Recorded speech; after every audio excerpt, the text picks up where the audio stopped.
On the basis of my work on technological revolutions, what I said to the audience in this presentation was that I expect that the future will be digital and green, and that we can expect, or we could construct, a golden age just ahead of us. And I did this because studying all the technological revolutions, I have discovered that they're all half about finance and investing in the new things, and the second half is more of a golden age where you take the new technologies and transform the whole economy and actually spread the benefits to the whole of society.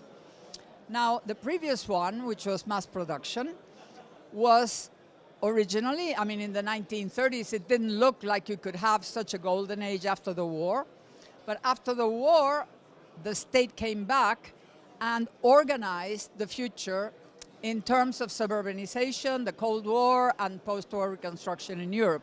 And that gave the possibility of having an incredible boom where even the workers were able to have suburban houses with a car at the door and with electrical appliances and a good life, a good salary and all the rest. This happened in the whole of the West.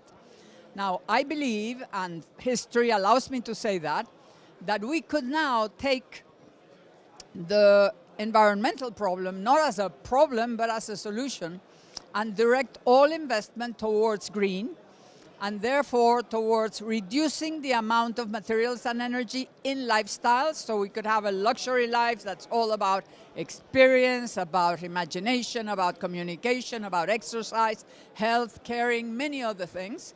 And that would create enough employment, especially if we also make tangible goods durable so they can last 50 years or 70 years. We have the technologies to do that.